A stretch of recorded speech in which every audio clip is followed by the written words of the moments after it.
Hello again everyone. So today we're going to be looking at topic 2.8, which is called instrumental analysis. We're going to start by looking at mass spectrometry. Now this is something that you look at in Unit 1. So when you study it in Unit 1 you look at how the mass spectrum would be made and a little bit about relative atomic mass and things like that. So I'm not going to talk to you in this video about how the mass spectrum is made. You need to go away and look at that yourself, but we are going to look at interpreting the mass spectrums of different organic compounds. So in terms of the actual data that you get given, you'll be given a graph that looks like this, or it might be in the form of actual written data. So a graph that looks like this. So you've got mass over charge ratio. You might have numbers something like this.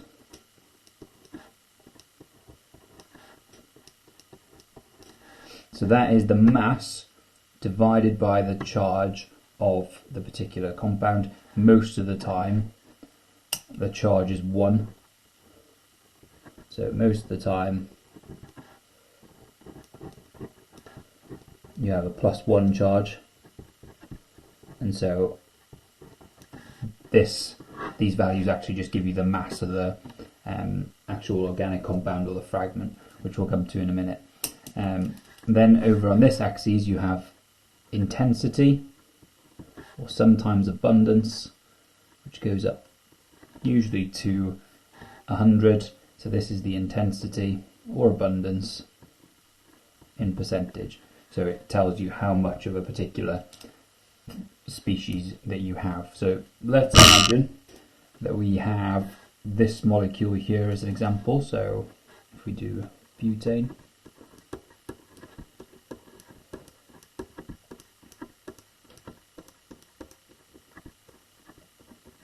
so there's butane, and we're going to try and predict what the spectrum for butane would end up looking like. So first thing you do in terms of trying to create a mass spectrum is you would vaporize this sample. So if it wasn't a gas already, you would turn it into a gas. You then bombard it with lots of high energy electrons. The first thing that will happen to this molecule is an electron will be lost from it. So instead of it looking like this, everything will still be attached, but we'll have lost 1 electron, so it will have a positive charge. So it still looks the same thing, but now it's got a positive charge. Shorter way of writing that, rather than having to draw it all out, is C4H10 plus. So one of the peaks in my spectrum is going to have a mass over charge ratio caused by this species here. So what would the mass over charge ratio be? Well, the charge is 1. So if I can work out the mass and divide it by 1, I'll get the actual mass over charge ratio. So 48 plus 10 gives you 58. So the mass over charge ratio for that would be 58. So somewhere along 58 we're going to have a peak that looks like that in our spectrum. Then what can happen is, because you're bombarding it with lots of high energy electrons, the actual molecule can be broken. So we could get what are called fragments. So we could get a fragment that looks like this. You try and pick sensible fragments, so it's usually by breaking up the carbon chain. You don't really tend to focus on breaking off hydrogens because it's not actually very useful information. So break up the carbon chain. I've broken it there. That's going to have a plus charge on the carbon, so this would be C3H7 plus. That would have a mass over charge ratio of 43. So somewhere in my spectrum I'm likely to have a peak at 43, like this. It could break so that we get this species. So plus charge, so C2H5 has to have a plus charge, so mass over charge ratio would be 29 there. So peak at 29. And then the last sensible fragment that you could have would be something like this, with a plus charge, so CH3 plus, mass over charge is 15.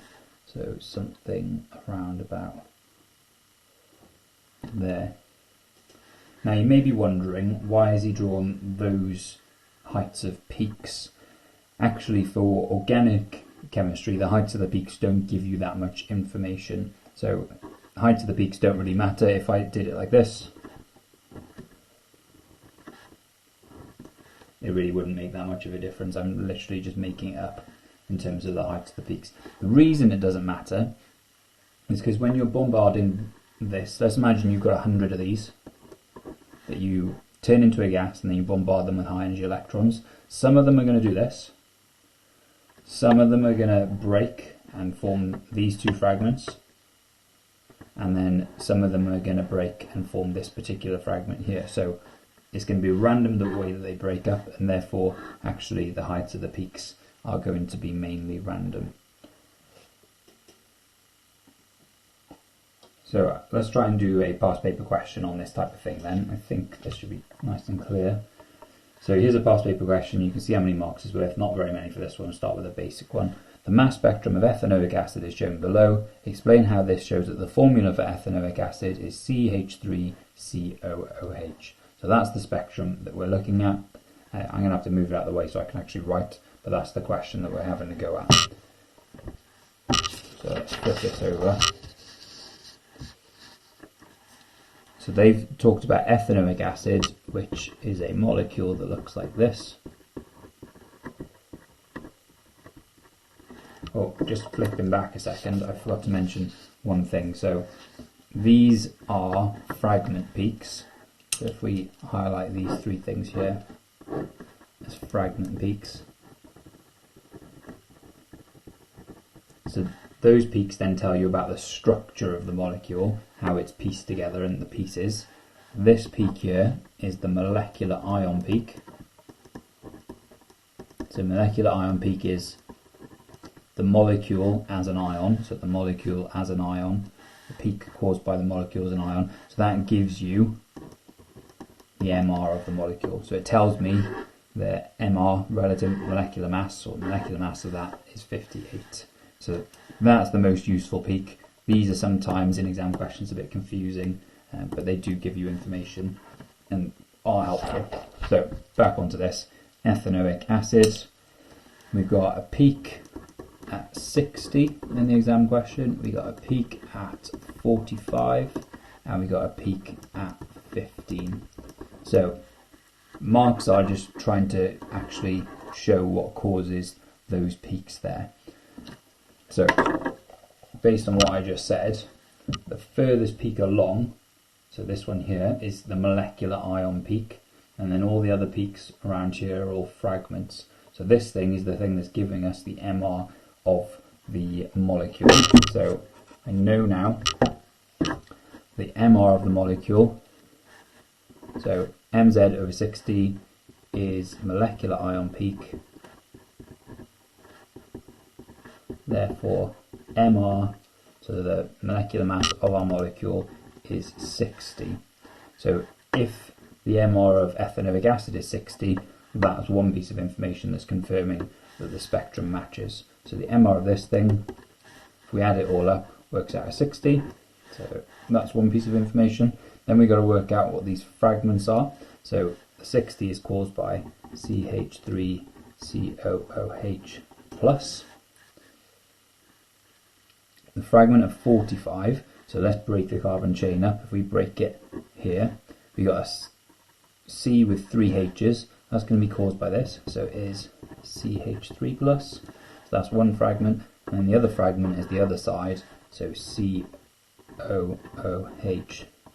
with a positive charge. So is that, and that's what you're getting the marks for then. So nice simple question about mass spectra.